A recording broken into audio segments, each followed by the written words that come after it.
자, 174페이지 행정쟁송입니다. 행정쟁송.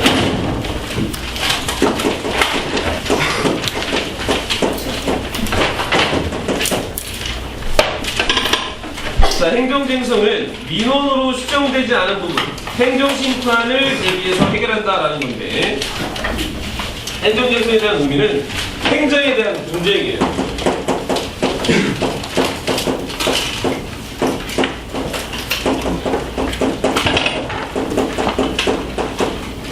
행정에 대한 분쟁, 그러니까 싸움이 생긴 거죠. 근데 민원을 제기해서 우리가 저번 시간에 배운 행정민원, 이 민원을 제기했는데 이 민원이 해결이 된 거예요? 안 된 거예요? 안 된 거예요. 그러니까 더 싸우고 가는 거지. 민원이 해결이 안 되니까. 그래서 종류를 보면 먼저 행정심판, 행정심판 이렇게 빡빡 있고.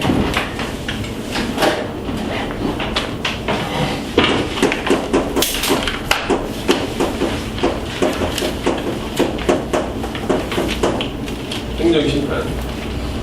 이것은 행정상 분쟁을 법원이 아닌 행정기관에서 처리한다. 행정에 대한 분쟁을 어디에서 처리한다?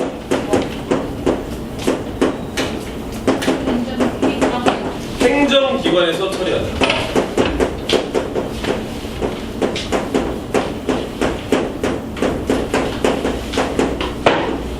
그 행정기관에 소속되어 있는 어디에서? 행정심판위원회에서.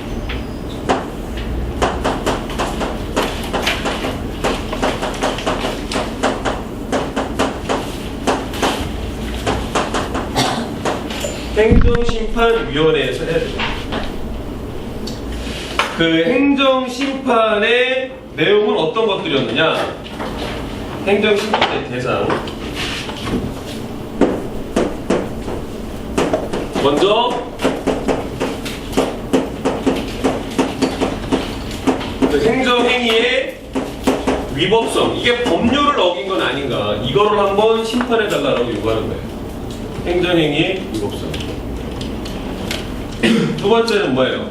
행정행위의 합법적성입니다.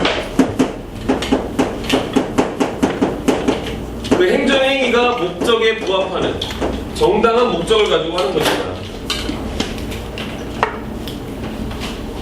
그리고 마지막으로 부당한 조치는 아니었습니다. 즉 정당성이죠. 행정행위의 정당성. 부당한 조치는 아니었습니다.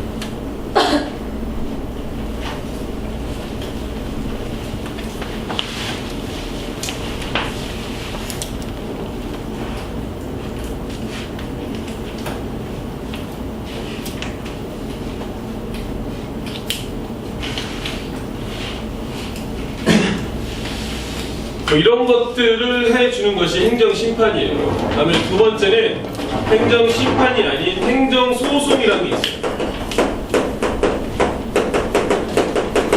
자, 소송을 건다는 건 뭐 하는 의미죠? 재판하는 거죠. 즉, 뭡니까? 행정에 대한 분쟁을. 그렇죠. 행정에 대한 분쟁을 어디에서 처리한다? 법원에서 처리한다. 법원에서 처리한다. 행정에 대한 뭐예요? 분쟁. 뭐 일반 법원이나 행정법원.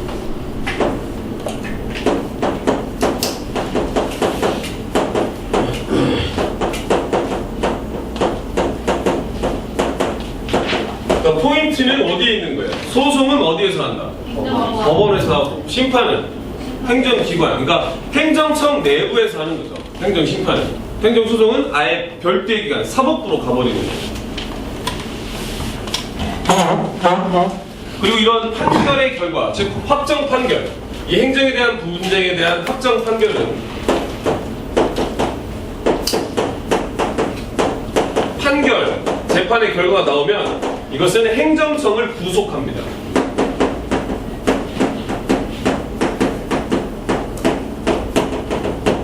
행정청을 구속합니다. 행정청을 구속한다는 말의 의미는 강제력이 있다라는 거예요.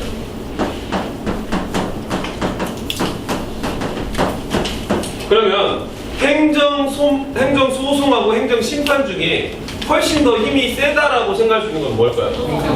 소송이죠, 소송. 뭐가 있으니까? 행정이 있으니까. 그러니까 행정에 대한 분쟁이 있어서 행정심판으로 갈 수도 있는데 그 행정심판에 대한 결과가 마음에 들지 않으면 어디로 가요? 행정소송으로 갑니다. 강제력이 있는 거예요. 그러니까 최종적인 판단은 어디에서 해주는 거예요? 사법부에서 해주는 거예요, 사법부. 그럼 이제 행정소송보다 행정심판의 장점도 있겠죠. 어떤 게 행정심판의 장점이겠어요? 빨리 할 수 있고 시간과 비용을 절약할 수 있죠. 근데 소송을 가면 시간도 많이 들고 비용도 많이 들잖아.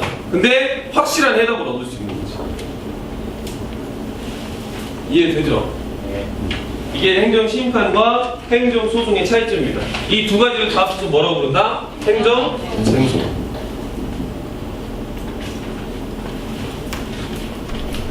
그 밑에 이제 수행학습 민주행정의 실현이라고 나와 있거든요. 불리한 행정처분 소명기에 늘어난다. 자, 여기 봅시다. 그 오른쪽에 청문의 효과 4가지 보다 들판을 쓰세요. 청문, 불합리하거나 억울한 행정처분, 불합리한 것을 최소화할 수 있고, 또 많은 시간과 경비가 소요되는 사유 구제 절차를 간소화, 줄여주고, 또 국민이 직접 행정에 참여하는 대화하는 행정을 할 수가 있고, 처분하기 전에 국내 권리 침해를 미리 예방할 수 있다는 건데요. 그 내용을 한번 봅시다. 호프집을 운영하는 땡땡씨는 청소년에게 주류를 제공, 그러니까 술 판 거죠? 2개월의 영업정지, 굉장히 타격이 큰 겁니다.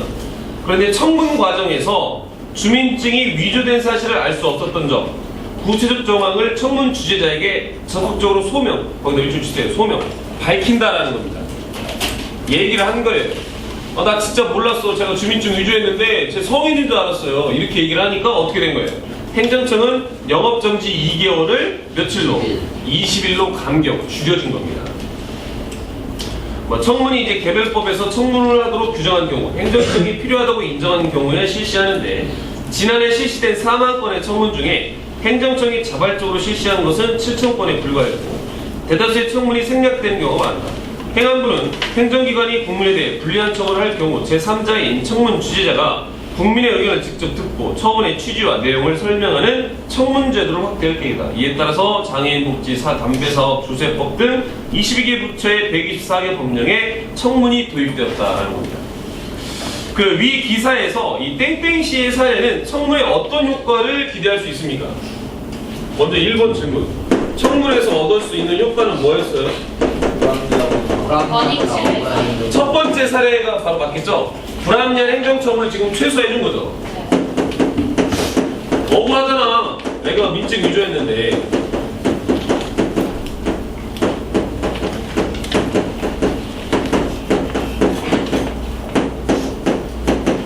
그리고 또 어떤 효과도 볼 수 있죠?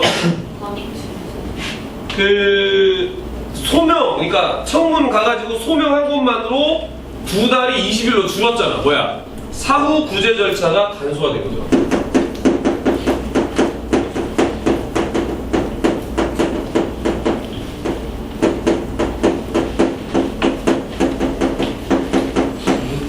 사후란 말은 사건 발생한 후 구제, 도와주는, 구제해주는 절차가 굉장히 간편하다. 무엇만으로 한 거야?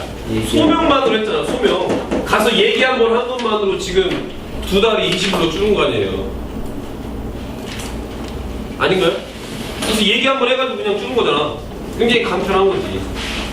절차가 복잡하지 않잖아요. 청문 한 번 해가지고. 그럼 이제 두 번째 질문입니다. 이런 청문제도의 확대가 행정구제에 어떤 영향을 미칠 것인가? 청문구제의 확대. 청문구제 확대가 아니라 이런 청문의 확대 효과.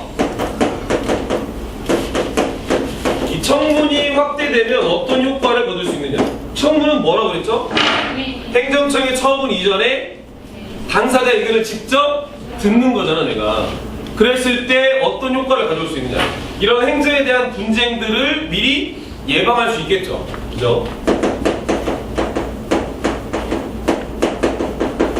다툼을 예방한다는 것은 무엇이 줄어드는 거야? 바로 이 행정쟁송, 행정심판이나 행정소송이 줄어드는 거죠. 행정에 대한 쟁송이 감소하는 효과를 가져올 수 있다.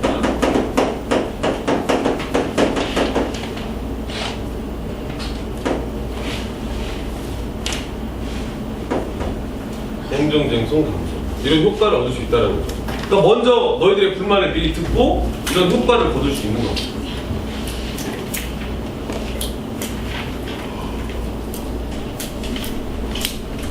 자, 이렇게 해서 교과서 진도는 끝났고요. 너희들 궁금한 거 질문 받는 시간을 주겠습니다. 뭐 이거는 좀 이해가 안 된다, 좀 궁금하다 없습니까? 공부하다가 그런 거 있으면 자유롭게 질문하세요. 네. 시간이 좀 짧긴 한데. 특별심판이요. 네, 몇 페이지죠? 직결심판? 166이요. 166페이지 직결심판. 네, 형사 때 맞는 거예요. 그러니까 가벼운 범죄잖아요. 범죄라는 개념이 뭡니까? 형사잖아요. 형사. 또요.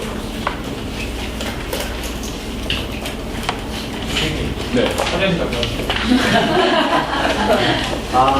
진짜. 아, 정말. 안녕하세요. 아, 네, 비밀만.